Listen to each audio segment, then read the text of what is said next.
Welcome to the Keeping the Nostalgia Alive show. This is going to be our music edition. You can listen to all of our programs at Keeping the Nostalgia Alive. That's all one word, keepingthenostalgiaalive.podbean.com. And also go to YouTube and check out our YouTube channel. This interview is going to be on our YouTube channel. Just search Keeping the Nostalgia Alive show and you'll find us. As you can see with us is Nick Feldman from Wang Chung. Nick, thank you so much for taking some time out of your busy schedule to help keep the nostalgia alive and talk about your music career. Yes, my pleasure. Good to be here. I like the backdrop you've got there.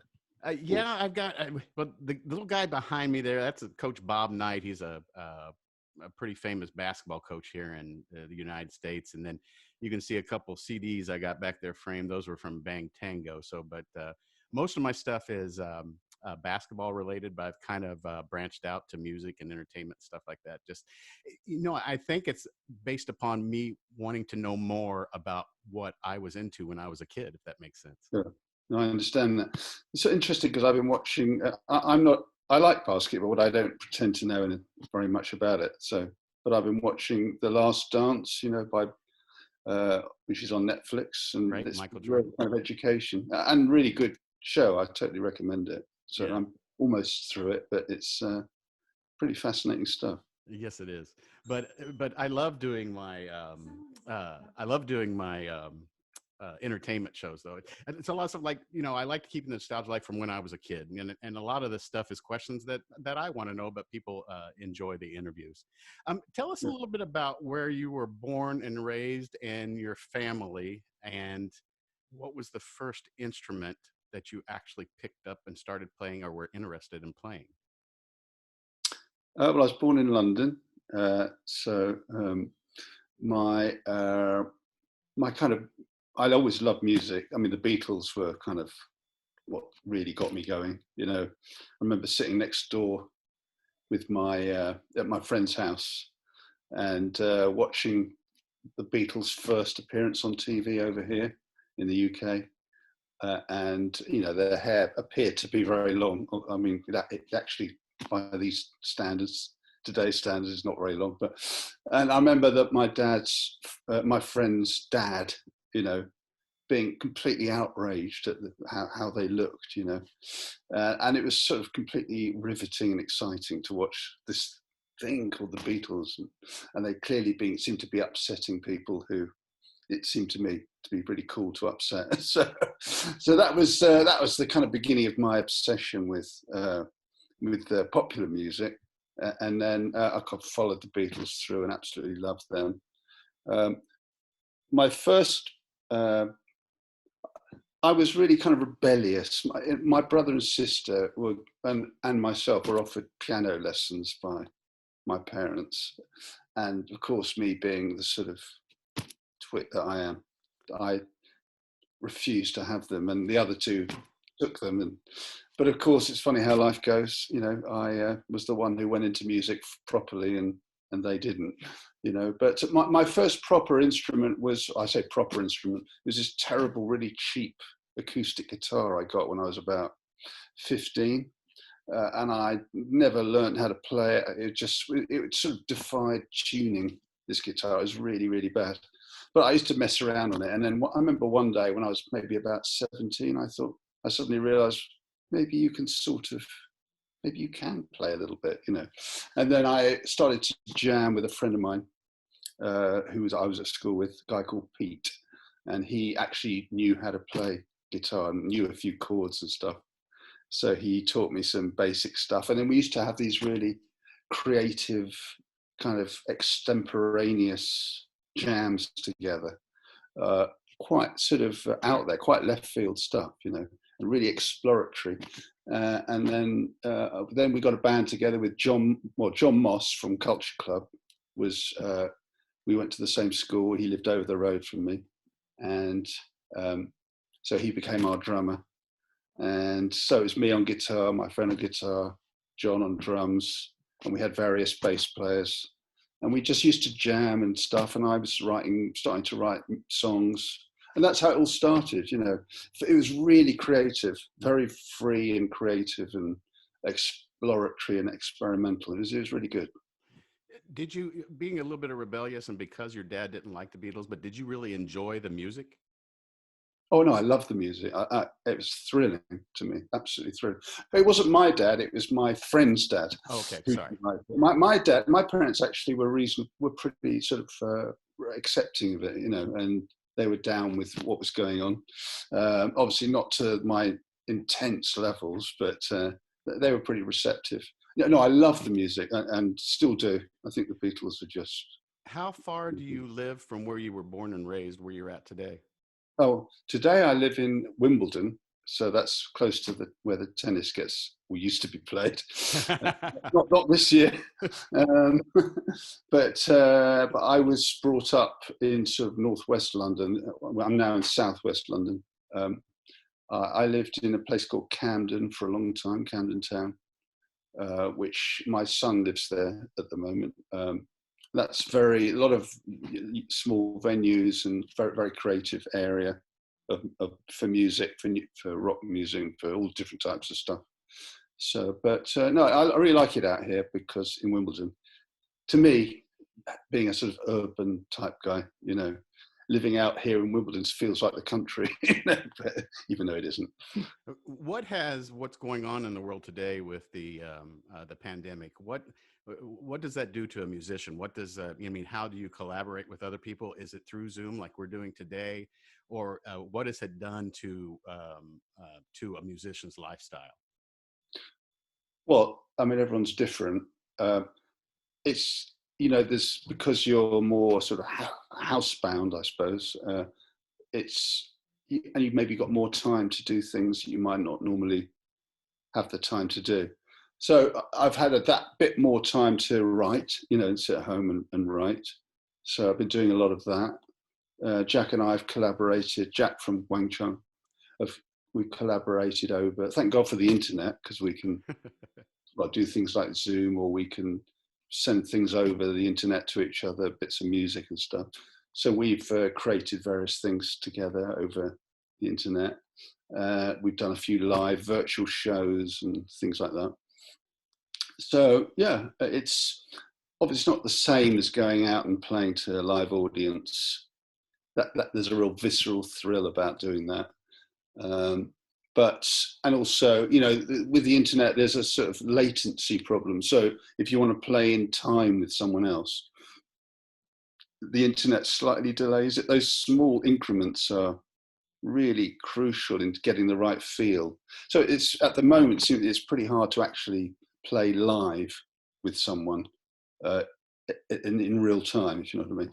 But, you know, we've sent stuff to each other and played along with that, if you know what I mean, and then edited the two together. So it sort of looks like it's real, but it's almost real. You know? How difficult was it to do the remix of "Everybody Have Fun Tonight"? I mean, it looks like. I mean, was there a lot of time involved? It looks like it's just fresh off of MTV, of how the MTV days used to be. How Yeah, difficult was that to put together? Of course, I'm talking about "Everybody Be Safe Tonight," which everybody please yeah. plug. Please go to iTunes and buy, please, because it's absolutely astounding. I mean, outstanding. Thank you. It was actually, well, it could have been harder. You know, we used some of the original, well, about, I don't know, 10 years ago or so, we re-recorded an exact replica of Everybody Have Fun Tonight, which we used that live as well, bits of it. And we also sync it out to TV shows, movies, commercials and stuff like that, because it sounds exactly the same, but it's just a re-record and we control the master. So that was a kind of smart move on our part to control, you know, our old hits, but with owning the master ourselves. So we used a lot of those elements for this re-record. Jack re-sung the lead vocal and sang it really well, you know. And then I sang my bits, you know, the rip it ups and the choruses and the low voice and everything. And I sort of recorded it on my iPhone and sent it over, emailed him all my vocals, you know. It's amazing, you know, what you can do. And then Valerie Day from Nu Shooz, you know, she was up for a collaboration. So she sang her way through the song, and we used quite a lot of what she did, you know, and then Jack had all the parts in his studio, so he put it all together. All the ingredients are there. He baked the cake, and there it was, you know. And it's turned out really, really well, and people seem to love it, you know. And it's a good message, you know. I suppose it was a little doodly idea that I had. I was just singing it along on a radio. I did a guest DJ slot on Sirius XM, and I just sang it as a little ad lib, you know. And then Greg Ross of Back to the Basement heard it and thought, that's a good idea. Why don't you do it properly? So then I suggested to Jack, and Jack was like, yeah, okay. And so he got to work, and there it was. You know, it's very interesting. You hear a lot of singers who were back in the 80s, 60s, 70s, and their voice just hasn't stood the test of time. Not saying anything against their music, but your guys' music and voices have stood that test of time. And of course, Valerie's was fantastic, because you know, you see a lot of these guys who are a little bit older, and you know, age gets to your voice. Certainly does.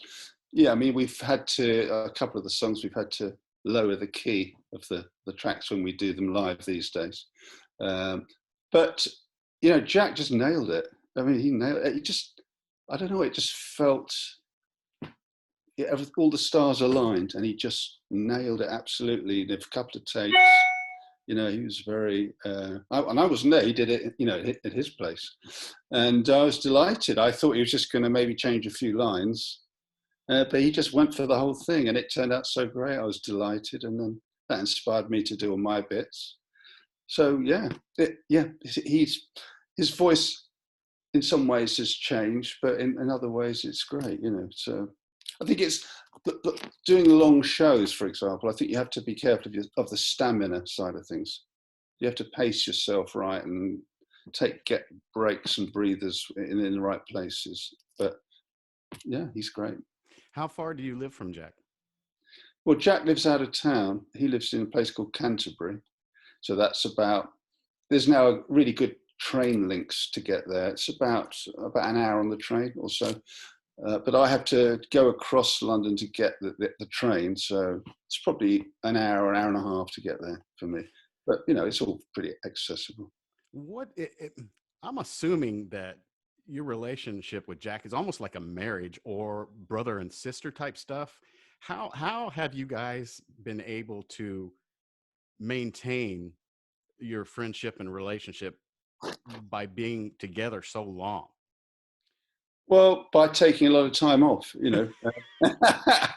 So we kind of took a long time off, you know. By the end of the 80s, beginning of the 90s, you know, I think we'd probably, maybe our relationship was at its least good by the end of the 80s. I think we had a year or so of kind of not really talking much, and we effectively split up, you know. And then, you know, we both went off and did different things. You know, I got a band together with John Moss from Culture Club, and then I ended up doing other things like in A&R for Warner Brothers and for Sony. I worked on The Voice, Voice UK, the TV show.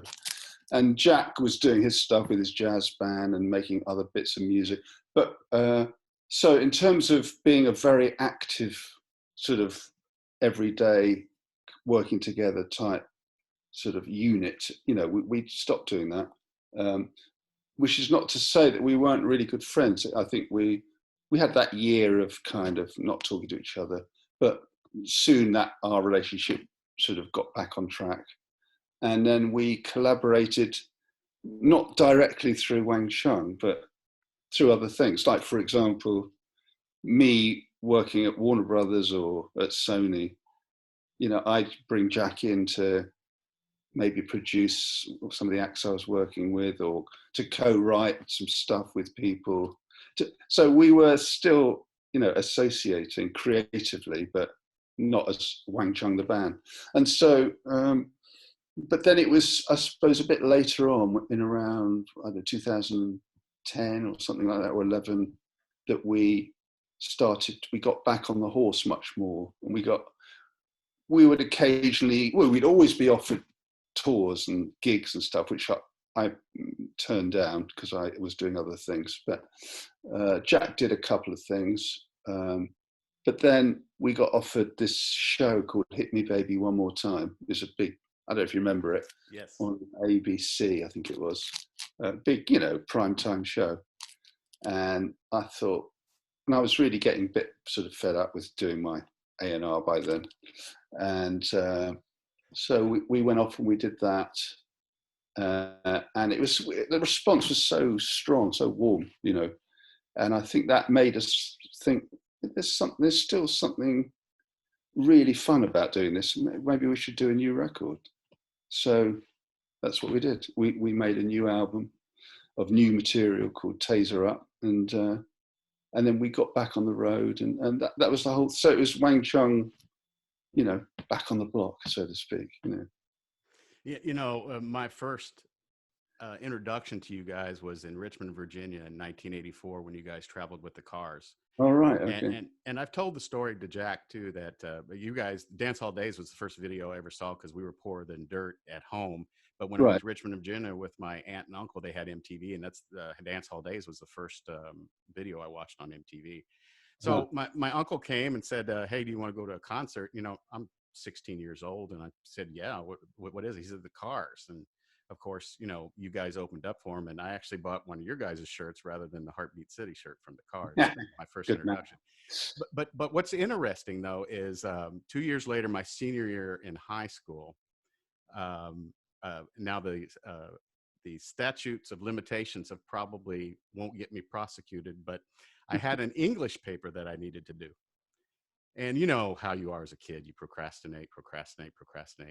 And I finally looked down and looked at my albums, and I saw Points on the Curve, and I pulled out the jacket. Oh, vinyl was great with the jackets, and you had the lyrics were on them. So I did A True Love, and I wrote it down and I submitted it to the teacher, and you guys got an A+, by the way. Ah, at last. That's really cool. I love things like that. And I had to read it. I had to read it in front of the class, and I had to read it to the point where I almost wanted to start saying it because I love Points on the Curve. Every album on Points on the Curve. But I just thought I'd let you know that, and I apologize for taking credit for your work. That's totally fine, and that's great. I remember when we were on tour, I think it was with Tina Turner in 1987, doing a Norma Dome sort of type tour. And I remember something was sent backstage, like this big sort of envelope with this rather important looking document in, and I opened it up, and it was a fan who, for their sort of university kind of, what's the word? One of the things they had to do for their university degree was to write. It was a comparative study of "Let's Go" by Wang Chung, John Donne's The Ecstasy, John Donne being an Elizabethan poet, you know, right.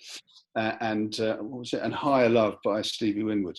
And it was this incredibly intellectual sort of comparative study of those three songs. And I must say, this is incredibly pretentious, and most of it was probably a load of rubbish, really. But I love the thinking behind it and the commitment to that sort of intellectual side of things. So yeah, if you've got an A+ for True Love, that's fine with me. Well, I was going to use Waves, but you know, it had Make Love in there, and I didn't know how appreciative the teacher would have been if I'd have put some some niche stuff in there. Tell us, so you were talking about, do you guys still own your publishing rights? So all your music is still your music? Well, we own these masters that we've done. So we actually, well, we still have an interest in the publishing, but How does that work? Well, we get a performance royalty and a writer's royalty. We did sell our publishing back catalogue about, well, how long ago was that? About 10 years ago. It was, you know, we still, as I say, have a stake in it. So we get an override, we get a percentage, plus we still get our performance royalties, plus we own these masters of all major songs. So all the revenue that they generate, we still get, we own them, so we get the majority of that. So our sort of royalty income is still pretty healthy. In fact, I'd say it's stronger than ever. It's amazing, Did I see, and am I correct, that you found Adam and the Ants? So did you want the whole story? Yes, please. So how far back shall I go? So I was in this band with John Moss and Pete, and how I learned to play, and it was all very, creative and stuff.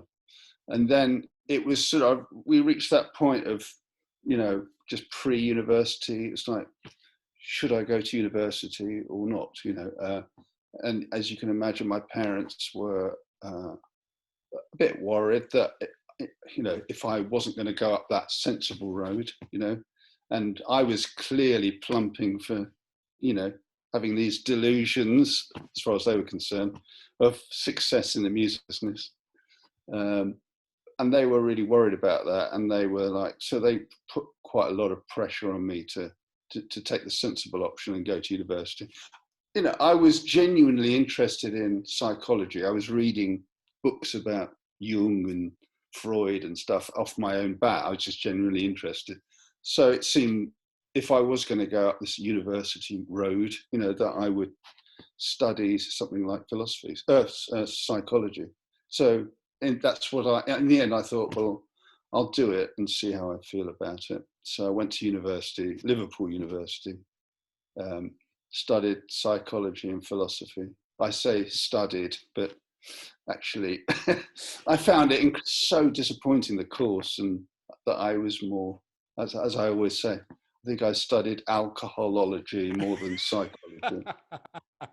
And in the end, I got thrown out, which was the best thing that ever happened to me, because it sort of forced me into what I really wanted to do, which was to be a musician and be in a band. And, I'd already sort of split up the band that I'd been in with John Moss and Pete and everything, so I could go to university.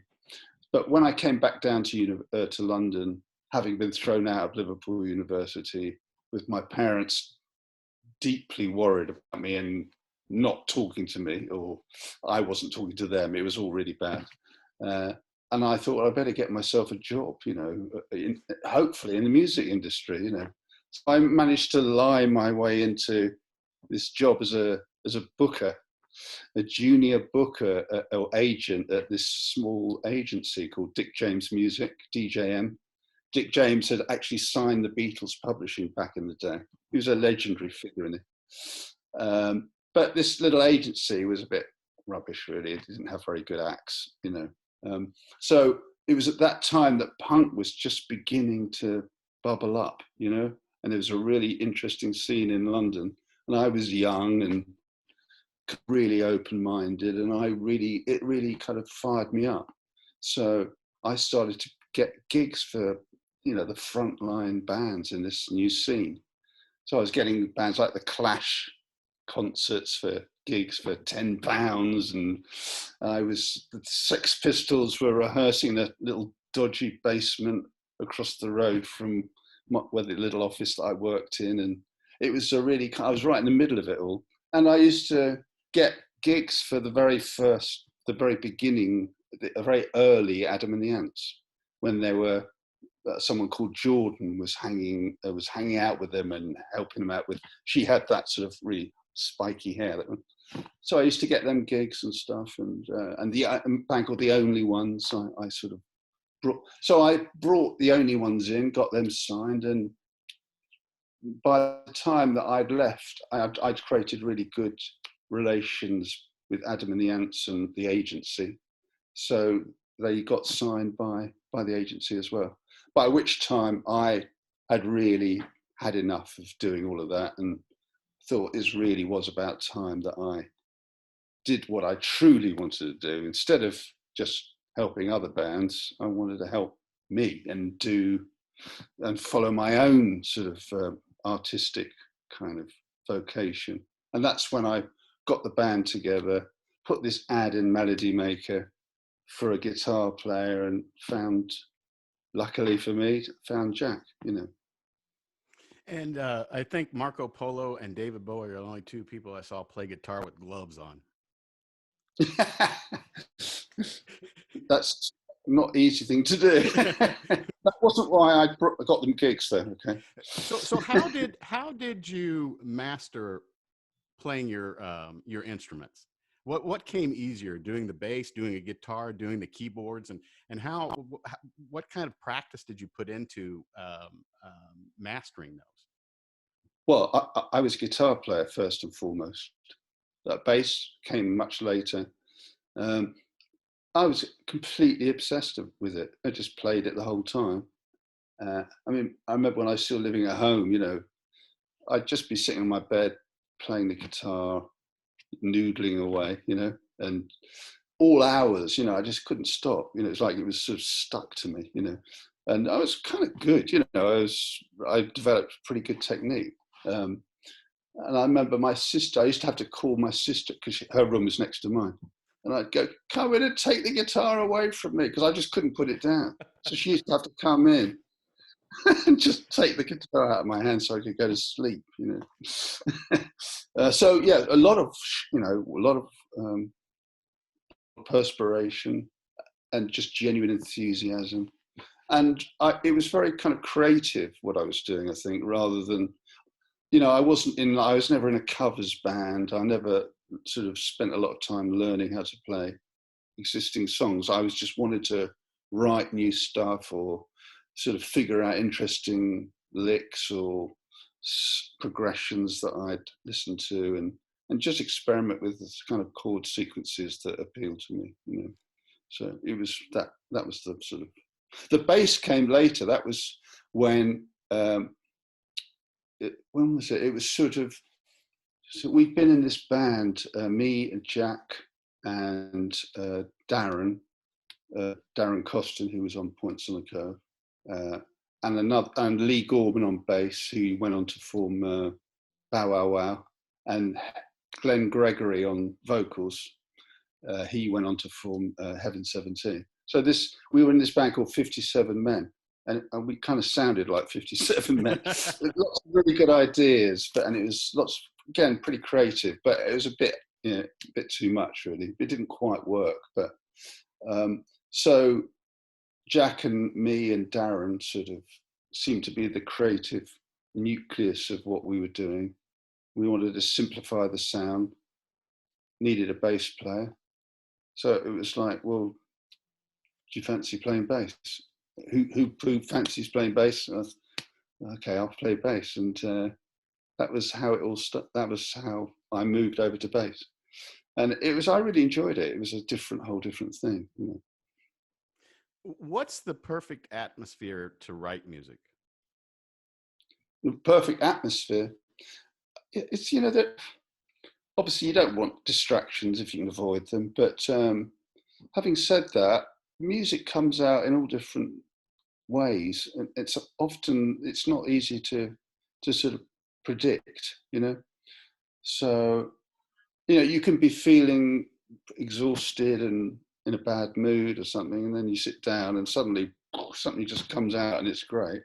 Or you could be feeling all sort of fired up and perfect conditions, everything's great, and then you just run into a kind of bit of a brick wall. And you know, you can work really hard on something, trying to shape it into something you really want it to, put it into a sort of direction you want it to go in, but it just won't respond. You know, it's got a life of its own. So there's no rules. Sometimes I'll mess around on the guitar and something will come. Sometimes I'll mess around on the piano. In fact, I seem to be mostly in that mode these days. So messing around on the piano. Or other times I'll just play around with got this sort of keyboard with drum patterns in it and different sounds, and something might just come out of that, and it'll trigger me into going up a certain road. It can be anything, you know. I was chatting with a couple of my friends before I let them know that I was doing this interview, and we got into a conversation about if someone would have asked me when I was listening to your guys' music in the '80s, um, what kind of music do you like? I would have said you guys are rock and roll. Do you have a definition between pop and rock and roll? Well, I mean, these days pop means something else, doesn't it? I mean, I don't care about it if that's what you're asking. It doesn't bother me what it is. Um, if it feels good and it's sort of creatively sort of satisfying, then I don't really think about categories particularly. Possibly in the past, I might have done that occasionally. But I find if you overthink things like that, then it can lead you into trouble really creatively. I think you just got to let it come out, and then you can sort of let it come out and play with it, and then maybe shape it a bit later. Once the sort of that creative explosion hopefully has happened. Do you know what I mean? And not be too sort of over calculating about it. That's my experience. I mean, I quite like to have a lyrical line, for example, as a start point. But even that, I'm being less sort of strict about, you know. So I'm being trying to be as open as possible these days, and let things come from wherever they come from, you know. You made a comment of getting going to school and you talked about alcohol. What once you guys start getting on the path and your popularity becomes you become more popular. What keeps you from going down the path of a Jimi Hendrix or Jim Morrison? Is it a gene that you think rock and roll stars have that they were going to be alcoholics or drug addicts from the beginning, even though with the success that they had within music? Or how hard was it to stay away from it? Was it always in your face? I mean, how did you push it away and not have issues or problems? Uh, Look, when you're on tour, especially when you're a bit younger, you're you're living in a slightly artificial environment. So, and people are hopefully, things are going well enough. You're getting sort of quite high levels of adulation. You're on the move all the time. It's almost your job to kind of show off a little bit, Plus, of course, you're expressing yourself creatively and hopefully, sometimes it becomes a bit of a job, but usually the adrenaline levels are pretty high. So when you come off stage, you're pretty high. You're pretty hyped up. It takes quite a while to sort of calm the system down. So in that state of uh, of highness, you're maybe there are temptations. There are maybe you want to keep the high up, or you're going to hang out or do all sorts of stuff. So I could see how people can get into trouble with it. And of course that compounds every day, and then you end up a bit of a mess, Plus, you go through all different sorts of psychological. I remember back in the 80s that the last tour that we did, the one, it was on and off. It went on for months and months and months across the US and around the world, actually. And I remember the first half of it, I was sort of trying to control things quite a lot and becoming almost quite miserable. I wanted to be back in London, being creative, writing stuff, being in the studio. That's what I was more interested in at that time. So in trying to fight at the way things were going, I became pretty miserable, actually. So the first half of those 6 months on the road, I don't look back with any great deal of affection. And I remember sort of reaching this point of like, you're gonna have to go with the flow, or just forget it. You know what I mean? So I went to the other extreme and became sort of this rock and roll idiot, and was, doing what I felt was what you had to do, and which was actually quite a lot of fun, but I ended up being really, really ill, So I paid a big price, and I came back from that tour actually really ill. I was ill for nearly a year, so it's something I'll never forget that. And I think as you grow older, you kind of learn how to maybe regulate yourself a bit better, to leave enough open to let the sort of creative juices flow and to let the adrenaline flow, but not to be so sort of reckless as to make yourself really ill and to become a bit of an asshole. How, when you guys would tour and you would come out on stage, did you ever have a little stage fright? Was there ever a routine that you would go through before you would go out on stage, or was there things that you would think about once you got on stage, or what you focused on?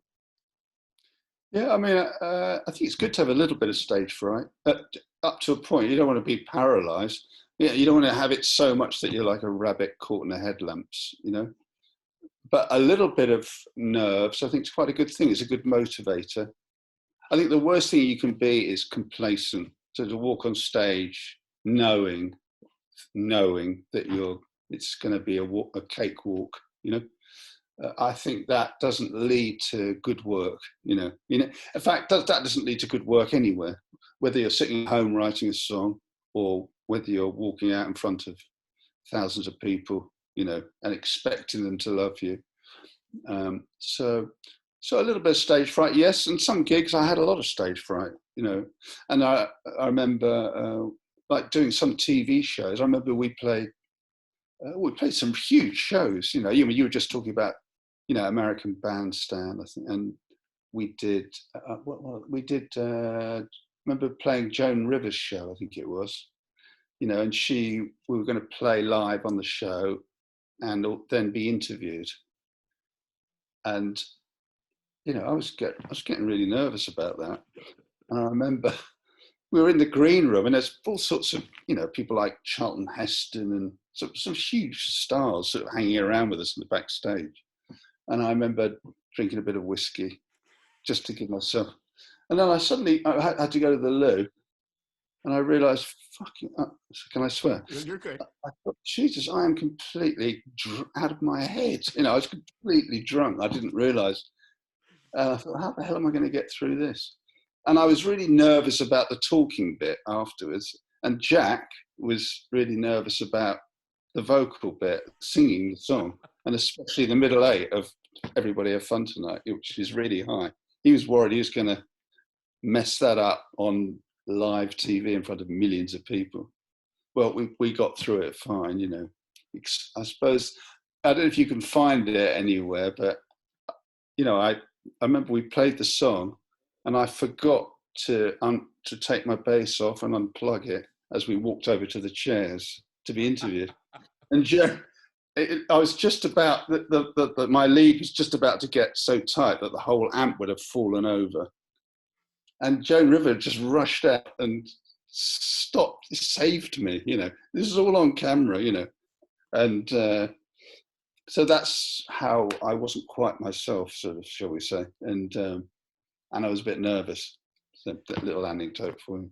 Well, what's it like, as a rock star, how, or does somebody else choose your clothing or jewelry, accessories, your hair? How all is that?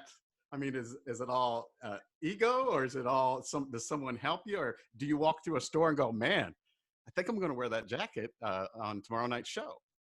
Well, of course, especially in the 80s, not now, but in the 80s, that we went through various phases of,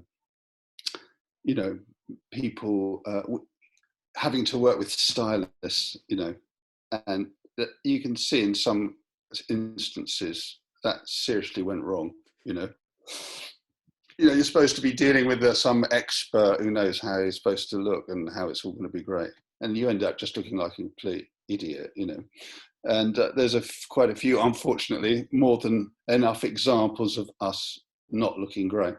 But I think over the years we kind of figured that one out and got on top of it. So we would do what we wanted to do. But as I say, there's plenty of disasters for everyone still to see, unfortunately. You can't do anything about that. But these days, no, I would never have anyone do that for me. What was the video making process like? Was it a pain in the butt? Was it fun to do? And also, did you get kind of a kick seeing yourself on a video? Was that's got to be pretty neat. Yeah, I mean, we obviously were trying to do something a bit more. MTV, we were very lucky. That wave was coming in, and it particularly favoured sort of bands from the UK who were trying to do something a bit more interesting than I think the American bands in the early days of MTV. So we would be more ambitious to do something a bit more maybe eccentric or quirky or something a bit different. On the other hand, we were still very much reliant on the director's vision of it. They would have the idea, generally speaking. So sometimes we'd kind of end up with doing something really good, and sometimes we wouldn't. The actual process was, I found, actually quite, at times, quite boring. Because there's a hell of a lot of hanging around for the shot to get set up, and you're not as in control as you would be, if you're making your own record. We knew, working with music, we knew the tools, we knew what we wanted. We were much more hands-on. With video, especially at that time, I think we were much more dependent on the kind of the genius that was directing us.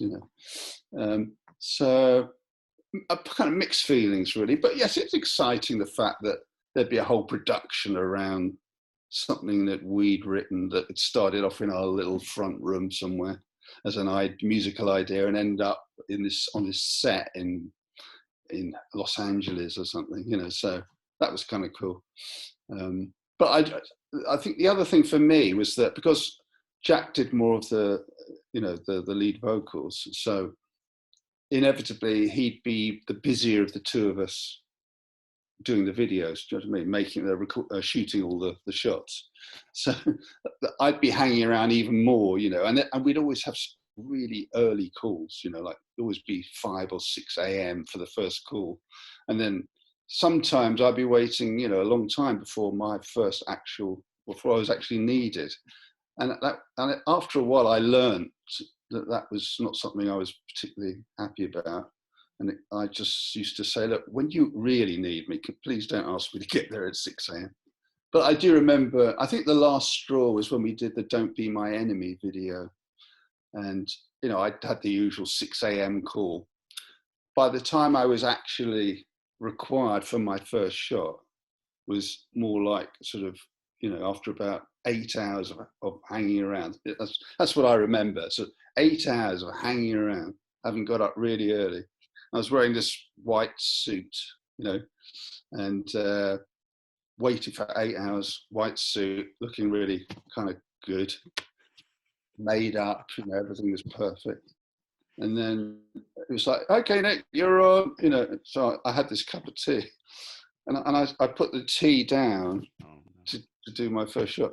And there was some bizarre kind of gravitational anomaly happen. As I put the cup down, all the tea came up out of the cup and covered my white suit, just as I was about to, after 8 hours of waiting. So then we had another hour of sort of hair dryers and all sorts of expert fixing it. But, so that was probably the last time I agreed to come unnecessarily early, But overall, yeah, of course, it was lovely to see our music, playing on MTV and stuff, What were the pros and cons, or what are the pros and cons of your interactions with your fans? Actually, very, very largely pros. I think these days it's much easier to get a sense of what they think about things, which is lovely, for us. because I think back in the day, there wasn't the internet, there wasn't Facebook, there wasn't Zoom, there wasn't. So it would be, people would have to write letters, or there were lots of gatekeepers protecting us, you know, from, and security people at the shows. It was much more difficult to get a real direct sort of feedback from the audience. I mean, yes, of course there were people, but these days it's lovely. Because we're a bit older, and so you really appreciate the fact that people still, you know, it means something to people, that your music, you know, it's a really lovely feeling. I feel very privileged and honoured that, you know, that when people tell us, you know, what it means to them, they'll associate our music with experiences they had when they were younger, or maybe their kids like it now, or when they saw a movie they didn't realise that was this, and yeah, it's a lovely thing, you know. And I think the internet and the way we gig these days, and we'll meet the audience and those that want to come and, you know, buy merch of us, or get signed, or just, you know, have their pictures taken, or whatever they want, you know. And they'll tell us what they feel. It's so 99% lovely. And especially after all these years, to know that it still means something to them. It's lovely for us. Do you still enjoy touring?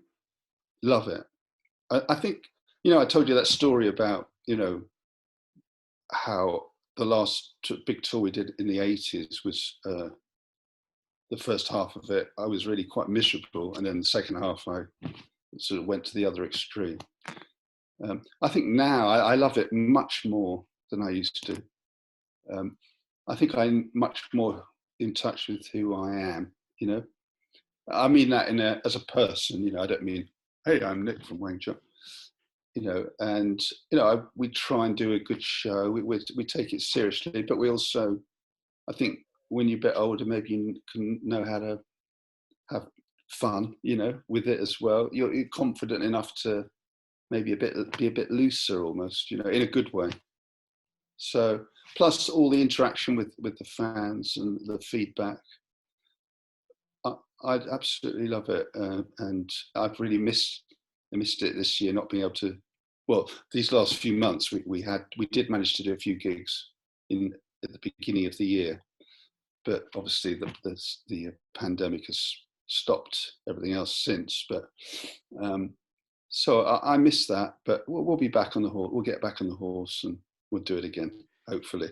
Who in your career have you enjoyed meeting because of the success that you've had in music, or you wouldn't have met if you would not have been a musician? But you're like, wow. Do you have wow moments of some people that you have met, besides of how successful you and Jack have been with Wang Chung? But do you have wow moments in your career? Well, plenty of those, yeah. Because, you know, I still, obviously, to some people, we mean we're quite sort of, you know, we mean quite a lot to some people, but we're still, I just think I'm just little old me, you know. And I very much have wow moments. I can give you 3 examples, and there's loads more. So okay. I think the first one was when we recorded Dance. Maybe you've heard this story, but when we recorded Dance Hall Days at Abbey Road Studios back in 1983. So, you know, Jack and I are massive Beatles fans and still are. So just to be at Abbey Road Studios alone was amazing for us. And it was in the days before it was all refurbished. So it still had that old sort of feel to the place, which for us was brilliant. And the desk was still very old-fashioned desk with great big knobs and up and over faders and things. So to be recording on equipment like that in Studio 2, that big famous room, you know, with the tiles falling off the walls, it was all a bit grubby and just perfect, you know, for us. And, you know, we recorded Dance All Days and the whole Points in the Curve album. But Dance All Days was clearly going to be the big single. And the bass just wasn't sounding quite right on the recording. and I'm left-handed bass player, you know. And so the engineer goes, "Oh, hang on, I've got an idea. I'm going to get another instrument for you. See if that'll sound any better." So he disappears. About 15 minutes later, this guy walks in, holding a left-handed Yamaha bass, and he goes, "I'm from the bass hire company." And we looked at him. It was Paul McCartney with his bass, and. But so basically, he lent me his bass to play on Dance All Day. That's the bass that you hear on Dance All Days, and it's just one of those moments. We were literally kind of speechless, because he's an absolute hero. I told you we loved the Beatles, so that was an amazing experience. What else? I mean, William Friedkin, the film director who directed, French Connection and The Exorcist, and we were an amazing man, and he approached Wang Chung to do the score for To Live and Die in LA out the blue, and it was a wonderful, and still is. We met him again. We meet him regularly. He's been a wonderful friend. And we saw him a few months ago in London. We did this Q&A at the famous cinema with William Friedkin and us, about To Live and Die in LA. It was wonderful. So yeah, I always feel a bit kind of in awe of him. He's done some amazing stuff. And then the other hero that I have is Frank Zappa. Well, Frank Zappa, his keyboard player was Peter Wolf. Peter Wolf produced. Well, the reason we got Peter Wolf to work with us on the Mosaic album was partly because of his history with being in Frank Zappa's band. That to me was like an amazing credential, and I actually got invited over to have a jam. But Gail Zappa invited me over to jam with Frank Zappa, and I wimped out of it. I was so in awe that I wimped out and I didn't go. Can you believe it? It's interesting. I tried to do 6 Degrees of Separation on all my shows, and William Friedkin also did the movie Blue Chips, which is a basketball movie. So right. We've got the basketball connection right there. So that's what's funny. What's funny today was my wife asked me who I was having on. About 6 months ago, we were driving the car and I was listening to "Look at Me Now" off of Points on the Curve, and she's a little bit older than I. So she said that may be the dumbest song I've ever heard in my life. So today she asked me today. She said, "So who are you interviewing?" I said, "Nick Feldman, the other part of Wang Chung," and she's like, "Oh, okay, it's cool." And so I heard her in the kitchen humming Dance Hall Days. So I just wanted to tell you that I don't know if it's something that I've got that I can work her to come over to my side, but she was humming Dance Hall Days while preparing dinner for this evening. It's about time. So now and then Nick, where wangchung.com, right? Yeah. People can get t-shirts and get everything, and also you can we're on Facebook as well, Wang Chung the band, Wang Chung band, or always forget what it is. And with some reason we've got a friends page as well. So, but yeah, so we're everywhere. Yeah. What does Nick Feldman do? What is the life of a rock star today? What take us through a daily Nick Feldman day? Wow. I mean, it varies really. We'll have sort of periods of intense activity with Wang Chung, for example, like we've just done this Back to the Basement thing, the online virtual concert. We did days and days and days of interviews and promo for that. We re-recorded Everybody Have Fun Tonight to Everybody Stay Safe Tonight. We did the video to it. We also did some sort of acoustic stuff. Me and Jack and Ed did that all together. that was all very intensive Wang Chungery, you know, over a few weeks of work, you know. But then other days it'll be quite, you know, quite domestic stuff, or incredibly boring stuff like getting my taxes sorted out and my accounts, which I hate doing, but I seem to be doing that all the time, which drives me mad. And then I'll sort of drift into this room I'm in now, which is our front room. There's a piano here, so I'll mess around on that. Sometimes for hours, sometimes not, depending how things are going. Hang out with the kids. I mean, obviously, you know, go for a walk, you know, or ride a bike, try and keep fit, trying to avoid catching this horrible virus, that kind of stuff, you know. Go shopping, you know, stuff everyone does, you know. To be honest, I've sort of quite enjoyed the relative peace and quiet of the lockdown we've had. I mean, obviously it's a tragedy what's happened, and so many people have passed on, and it's just appalling. So I'm not trying to be stupid about it. But my sort of the day-to-day life has been rather pleasantly sort of quiet, yeah.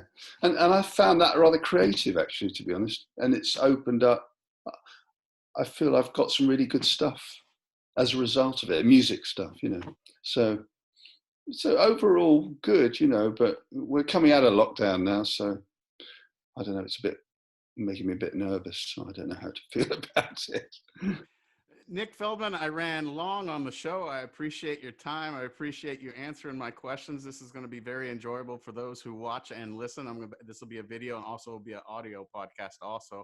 But I thank you so much for your time, guys. Everyone be safe tonight. Go to iTunes, buy it today. You can also watch the video on YouTube. But Nick Feldman of Wang Chung, thank you so much. I appreciate it. It's my pleasure. Good to talk to you.